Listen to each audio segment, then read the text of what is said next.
할렐루야. 네, 제가 무대에서는 제 목소리가 좀 잘 안 들리는데 혹시 잘 들리시나요? 네, 오늘부터 4주간 하늘빛 시네마라는 그런 제목으로 영화와 함께하는 예배, 수요 공감 예배를 우리 같이 함께 드리려고 합니다. 그렇다고 영화를 처음부터 끝까지 저희가 다 볼 수는 없고요. 너무 길기 때문에 그렇게 보지는 않고 제가 편집한 그런 부분들을 같이 함께 보면서 말씀을 보려고 합니다. 설교 앞서서 먼저 말씀드리는 것은 이번 시리즈를 보면서 영화랑 함께 하니까 이제 재미있겠구나, 요렇게만 생각을 하시고 그렇게 기획되었구나라고 그렇게 생각할 수 있겠는데, 그것보다는 영화라는 매체를 통해서 하나님께서 주시고자 하는 그런 성경의 메시지를 좀 더 입체적으로 우리가 함께 보는 그런 시간이 되었으면 합니다. 오늘 우리가 함께 볼 영화는 완득이라는 영화입니다. 이 중에서도 아마 보신 분들이 아마 계실 겁니다. 2011년에 개봉을 했고 한국영상응용연구소에서 올해의 치유 영화에 뽑히기도 했던 그런 영화입니다. 굉장히 재밌고 담담하고 그리고 잘 만들어진 그런 영화입니다. 동명의 소설인 김여령 작가의 완득이를 원작으로 한 그런 영화이기도 합니다. 오늘 영화 속 이야기를 좀 잠깐 얘기해드리면, 완득이, 영화 속 주인공인 그 완득이는 그 사람 이름입니다. 완득이는 곱추등을 가지고 캬바레에서 바람잡이를 하다가 그마저도 여의치 않자 시장을 돌아다니면서 물건을 파는 아버지를 둔 그런 고등학생입니다. 당연히 가난했고요. 공부에는 흥미조차 없었고 그리고 싸움질을 일삼던 그런 문제아이였습니다.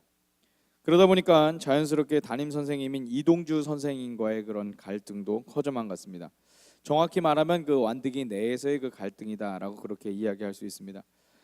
사회적인 불만과 환경에 대한 불만이 담임 선생님을 향해서 계속해서 터져 나왔던 것이죠. 자, 그런데 담임 선생님은 그런 완득이를 어르고 달래기보다는 오히려 더욱 신경을 긁고 사사건건 시비를 걸어댑니다. 완득이로서는 누구 하나 자기를 이해해주는 그런 사람이었고, 그 상황을 어떻게 뚫고 나가야 될지에 대해서 답을 찾을 수 없는 그런 상황이었습니다. 그런데 그의 마음을 아는지 모르는지 오늘 이 담임 선생님은 완득이로서는 쉽게 받아들일 수 없었던 또 하나의 사실을 알려줍니다. 우리 함께 두 번째 장면을 보도록 하겠습니다. 네, 담임 선생님인 그 이동주 선생님은 본래 외국인 노동자들을 보살피는 그런 단체에서 활동하는 그런 사람이었습니다. 그래서 아까 영화에서 나온 그 교회를 마련을 해서 그곳에서 의지할 데 없는 외국인들을 보살펴주기도 하는 그런 일들을 감당했던 그런 사람이었습니다. 그리고 그러던 중에 우연히 완득이의 어머니의 그 이야기를 또 듣게 되고 또 그분을 만나게 됩니다. 그래서 이 두 사람을 연결하는 그런 일을 했던 것이죠. 그런데 본인에게 어머니가 있다라는 그런 사실만으로도 충격이었던 이 완득이에게는 그 어머니가 한국인이 아닌 필리핀 출신의 그 여성이라는 그 사실은 더욱 큰 충격으로 다가왔습니다. 본인으로서는 도저히 받아들일 수 없는 그런 상황에까지 이른 것이죠. 그런데 막상 친어머니를 만나본 이 완득이는 거부감보다는 알 수 없는 친밀함과 연민감에 사로잡히게 됩니다. 그리고 아버지로부터 들은 가족의 헤어진 그 사연은 완득이로 하여금 그 모든 오해들을 씻어가는 그런 이야기가 되었습니다.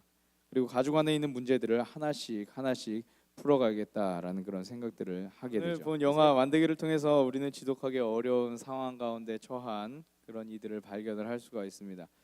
하지만 그렇다고 해서 영화는 계속해서 이 절망적인 상황과 환경에만 집중하지는 않습니다. 오히려 이동주 선생님을 통해서 상황과 환경에 짓눌린 완득이가 어떻게 새로운 시각을 갖게 되는가에 대해서 우리 가운데 보여주고 있죠.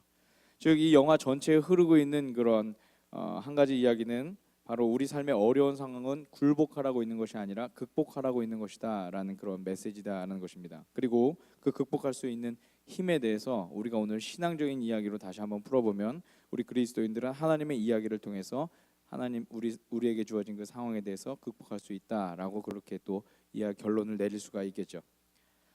우리가 함께 보았듯이 주인공 완득이는 정말 어려운 상황 가운데 던져졌습니다. 그의 아버지는 남들이 우습게 여기는 곱추등을 가진 사람이었고, 그리고 하고 있는 직업도 캬바레에서 춤을 추다가 그것도 여의치 않아서 시장통에서 춤을 추면서 물건을 파는 잡상인의 삶을 사는 그런 사람이었습니다. 그리고 그의 어머니는 필리핀 사람이었고 배타적인 한국 사회에서 많은 눈치와 그리고 무시를 받고 살 수밖에 없는 그런 위치에 있었죠. 그런 완득이에게 있어서 가난과 어려움, 이 가난과 어려움은 어쩌면 당연한 패키지가 아니었을까, 그렇게 우리가 생각을 해볼 수가 있습니다. 그런데 오늘 우리가 함께 읽은 이 말씀 속에 나오는 장님의 경우도 마찬가지입니다. 우리 다시 한번 요한복음 9장 1절에서 3절의 말씀을 세번역 성경으로 읽겠습니다. 시작. 예수께서 가시다가 날 때부터 눈먼 사람을 보셨다. 제자들이 예수께 물었다. 선생님, 이 사람이 눈먼 사람으로 태어난 것이 누구의 죄 때문입니까? 이 사람의 죄입니까? 부모의 죄입니까? 예수께서 대답하셨다. 이 사람이 죄를 지은 것도 아니요 그의 부모가 죄를 지은 것도 아니다. 하나님께서 하시는 일들을 그에게서 드러내시려는 것이다. 아멘. 성경에서 묘사하는 가장 딱한 인생 중에 최고는 뭐냐면 바로 날 때부터 어떤 질병을 갖고 태어난 사람입니다. 날 때부터 소경이었든지, 날 때부터 안진뱅이였든지, 날 때부터 아주 중병을 갖고 태어난 그런 사람, 이런 사람이 성경이 묘사하고 있는, 성경이 말씀하고 있는 가장 절망적인 인생 중에 한 명입니다. 오늘 말씀에서도 바로 그런 사람이 나왔습니다. 날 때부터 장님인 그런 사람, 이렇게 나왔습니다. 그의 삶이 얼마나 힘들었을까? 우리가 조금 생각해보면 쉬이 짐작할 수 있을 그런 그의 삶입니다. 또한 예수님께서 길을 가시다가 만난 것으로 보아서 그는 필경 길거리에서 구걸을 하며 살았던 거린이었음이 분명합니다. 자, 장애와 가난, 이 세상 누구도 갖고 싶지 않은 이 두 가지 패키지를 이 남자는 가지고 태어났다라는 것이죠. 마치 완득이네 그 사정과 비슷합니다. 자, 여러분, 그렇다면 왜 이들은 이런 삶을 살아야 했을까요? 완득이가 곱주둥을 가진 아버지가 좋아서 그 집에 태어났을까요? 아니면 선천적으로 가난과 잘 어울리는 아이여서 그런 집을 선택을 했겠습니까? 마찬가지로 성경 속에 이 장님도 그런 것이 좋아서 자신의 장애와 가난을 선택했을까요? 모두 아니겠죠. 세상 모든 사람들이 이들의 상황을 거부하고 있듯이 이들 역시도 그런 상황을 거부하고 싶었을 것입니다. 그런데 그럼 이들이 왜 이런 삶을 살아야 했겠습니까? 오늘 제자들이 예수님께 묻는 질문도 동일합니다. 왜 이들이 이런 상황 속에 들어가야 했는가 말이죠. 당시 유대인들의 그 상식 속에는 장애라고 하는 것은 하나님으로부터 형벌을 받은 것, 이렇게 생각을 했었습니다. 이러한 생각은 예수님의 제자들 안에서도 동일하게 나타났었죠. 그래서 이들도 예수님께 물은 것입니다. 이 사람이 장님으로 태어난 것이 누구의 죄 때문입니까? 이렇게 말이죠. 오늘 영화 속의 완득이도 성경 속의 제자들이 갖고 있는 그런 사고방식과 동일한 생각을 갖고 있었습니다. 자신의 처지를 그런 재앙, 아니면 자신의 처지를 어떠한 벌, 이렇게 생각을 했던 것이죠. 자, 그런데 예수님께서 우리에게 들려주시는 그런 대답은 이런 이들의 생각과는 전혀 다른 그런 대답을 우리 가운데 보여주고 있습니다. 이들이 지금 상황에 집중하고 있을 때 예수님은 하나님의 계획에 집중하고 있었다는 것이죠. 하나님은 답을 알고 계시다라고 말입니다. 우리도 삶을 살아가다 보면 어려운 상황 가운데 직면할 때가 있습니다. 어쩌면 지금 그런 상황 가운데 살고 계신 분들이 오늘 이 자리에 계신지도 모르겠습니다. 그러나 그때 주님께서는 우리가 상황을 원망하고 회피하기보다는 그 상황들을 통해서 하나님께서 이루실 것들을 기대하고 주목하길 바라고 계십니다. 할렐루야. 오늘 하나님께서는 우리 가운데 하나님께서 이루실 일들을 주목하길 원하고 계시는 거예요. 사랑하는 여러분, 오늘 말씀 속에 나온 이 장님의 뒷이야기가 궁금하지 않습니까? 장님의 거렁뱅이였고 남에게 사정하면서 구걸하던 이 사람이 예수님을 만나서 고침을 받고 난 뒤에 기세 등등하던 지도층들 앞에서도 주눅들지 않고 예수님을 당당하게 증거하는 그런 사람으로 변화가 되었습니다. 그의 육체의 눈만 열린 것이 아니라 그의 영적인 눈까지도 열렸다라는 것이죠. 더 큰 축복이 그의 삶 가운데 이어졌다라는 것입니다. 제가 2006년에 필리핀에 처음으로 단기 선교를 갔었습니다. 재작년에 아마 우리 청년 공동체에서 갔던 그런 곳일 겁니다. 깜댕 공동체라고 하는 곳에 이제 저도 갔었습니다.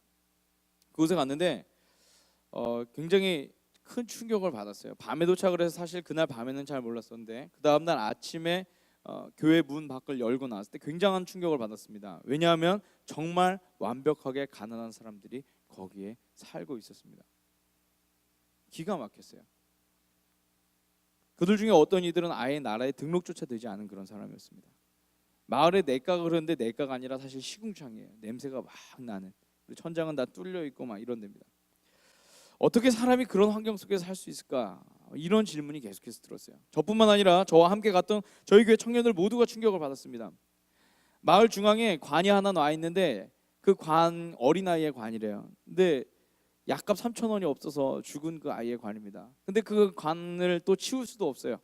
왜냐하면 신부가 와서 미사를 해줘야 되는데 장례 미사를 해주질 않는 거예요. 돈을 내야지 장례 미사를 해주는데 많은 돈도 아니에요. 근데 그것마저도 이 사람들이 낼 수가 없기 때문에 장례 미사도 못한 채 그냥 돌관 같은데 아이 시신을 그냥 그렇게 놓고 그렇게 그냥 썩어가는 그런 상황이었어요. 그들을 보면서 제가 이런 질문을 던졌습니다. 오늘 말씀 속에서 보았던 제자들과 굉장히 비슷한 그런 질문이었어요. 하나님, 이들에게도 희망이 있습니까? 이런 상황 속에서 사는 이들에게 예수님께서는 뭐라고 말씀하시겠습니까? 제 안에서 그 선교지에 도착한 그날부터 계속해서 이런 질문이 들기 시작을 했습니다. 사실 당시 저는 이들을 향해서 어떤 기도조차도 할 수 없었습니다. 그 집에 가서 기도를 해주는데 한국말로 기도하니까 이 사람들은 못 알아듣겠죠. 근데 하나님 불러놓고 나서 더 이상 할 말이 없는 거예요. 정말 알아서 해주세요. 이 말밖에 제가 할 말이 없었습니다. 자, 그렇게 월요일이 가고 화요일이 갔습니다. 이틀이 지나고 이제 수요일이 되었어요. 그리고 그날도 어김없이 그 가난한 마을 사람들에게 전도를 하러 갔습니다. 그냥 이제 시키는 대로만 한 거죠. 당시 제가 할 수 있는 유일한 것, 그것은 뭐냐면 아무것도 없는 그들을 그나마 기쁘게 해줄 수 있는 것. 이 사람들 사진 찍는 걸 굉장히 좋아하더라고요. 그래서 사진을 이제 찍어줬어요. 사진을 찍어주고 사실 주지도 못하는데 그냥 사진만 찍어주는 것만으로도 이 친구들이 굉장히 좋아했습니다. 그리고 그러다가 오늘 보여드리는 이 사진을 제가 찍게 되었습니다. 잘 보이신지 모르겠어요. 아이 한 명이 이렇게 손을 가리고 이렇게 있고 사진 찍어달라고 이렇게 하는 겁니다. 그리고 이제 그 빼꼼히 그 집에서 얼굴을 내밀고 있는 한 여자아이. 저 사진을 찍고 난 뒤에 마을을 한 바퀴 이렇게 쭉 돌고 숙소로 돌아와서 이제 점심을 먹고 사진기 속에 있는 사진들을 하나씩 이제 넘겨보았습니다. 사진을 정리하려고 잘못 찍은 사진들은 지우고 잘 나온 사진들을 보관하고 이런 작업들을 이제 하고 있는데 사진을 보면서도 제가 동일한 질문을 하나님 앞에 계속해서 던졌습니다. 제가 보기에는 도저히 희망이라고는 말할 수 없는 그런 곳이었거든요. 완벽한 가난, 완벽한 절망, 그런 상황 속에 살고 있는 이들 속에도 과연 하나님께서 함께 하시는가? 그러다가 저 사진을 딱 보게 되었을 때 하나님의 음성을 듣습니다. 나 여기서 이들과 함께 살고 있다. 나 여기서 이들과 함께 살고 있다. 하나님이 제게 그렇게 말씀하시는 것 같아요. 그리고 그 음성이 마음 가운데 다가왔을 때 제가 1시간 가까이 앉아서 펑펑 울면서 주님이 여기 계셨군요. 우리는 절망이라고 말했는데 주님이 여기 계셨군요. 저는 이들의 상황만을 보면서 이들을 향해서 절망을 선언했는데 희망은 없다라고 그렇게 선포를 해버렸는데 하나님은 이들 가운데 계시면서 이들의 행복을 계속해서 디자인하고 계시다라는 것입니다. 지난주에 다녀왔던 말레이시아 선교에서도 비슷한 마음을 느꼈습니다. 아무것도 없는 곳, 전기조차 들어오지 않고 통신조차 되지 않는 그곳에서 이들과 함께 드리는 그 예배 가운데 이들이 부르짖는 예수라고 하는 그런 단어 가운데 저는 엄청난 힘을 느꼈습니다. 우리는 많은 것들이 있어야 주님이 같이 계신다라고 생각을 했었는데 우리의 생각에는 아무것도 없는 그들에게 주님은 그들의 모든 것이 되어주셔서 그들의 외침 가운데 그들의 선포 가운데 주님께서 계셨다라는 것이죠. 사랑하는 여러분, 우리는 완벽한 가난 속에서 또는 원치 않는 질병 가운데서 참 행복을 찾기 어렵다라고 그렇게 이야기를 합니다. 그런데 하나님께서는 완벽한 가난의 상황보다 어떠한 질병의 그런 상황보다 더 중요한 것은 완벽하신 하나님이 이들과 함께 하신다는 것, 하나님께서 우리를 사랑하신다는 그것이 더욱 중요한 것임을 우리 가운데 말씀하고 있습니다. 오늘 여러분 어떤 것을 선택을 하시겠습니까? 상황을 보면서 절망하시고 좌절하시겠습니까? 아니면 그 상황을 통해서 우리를 훈련시키시고 더 크게 사용하시는 하나님을 바라보시겠습니까? 저는 오늘 이 영화를 보면서 아주 멋진 대사 하나를 발견을 했습니다. 자신이 완벽하게 불쌍하다고 생각하는 이 완득이를 향해서 선생님이 이렇게 말을 합니다. 가난이 창피한 것이 아니라 가난하다고 창피해했던 그 사실이 창피한 것이다. 저는 오늘 이 대사를 오늘 말씀에 비추어서 이렇게 바꿀 수 있을 것 같습니다. 상황이 힘든 것이 창피한 것이 아니라 상황이 힘들다고 절망했다는 그 사실이 창피한 것이다 라고 말이죠. 사랑하는 여러분, 우리가 왜 무너져야 합니까? 우리가 왜 절망해야 하냐는 말이죠. 우리에게는 우리 아들 함께 하시는 하나님이 계십니다. 할렐루야. 그리고 그분을 통해서 우리는 그 모든 상황들을 이겨낼 수가 있습니다. 왜냐하면 여러분을 향한 하나님의 그 사랑은 모든 상황을 관통하시는 그런 능력이 있기 때문입니다. 저는 오늘 우리 모두가 주님께서 하신 말씀에 우리가 아멘으로 응답했으면 좋겠습니다. 이 사람을 통해서 하나님께서 하시고자 하는 그런 일이 있다. 우리의 모든 상황에 하나님께서 당신의 일들을 이루시는 그런 현장이 될 것이다. 오늘 주님께서 우리를 향해 선포하시는 그 메시지를 우리가 듣고 아멘하고 받아들였으면 좋겠습니다. 비록 눈앞이 캄캄하고 되는 것이 없는 것 같지만 하나님의 일들은 지금도 일어나고 있고, 되돌아보면 주님의 역사는 우리 가운데 끊임없이 펼쳐지고 있었으며 우리의 시간 가운데서, 일터 가운데, 가정 가운데서 멈추지 않고 당신의 기적들을 앞으로도 영원히 계속해서 이뤄가실 것입니다.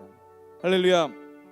우리의 모든 삶 가운데 그런 주님의 일들이 경험되어지길 주님의 이름으로 축원합니다. 우리 오늘 말씀 생각하면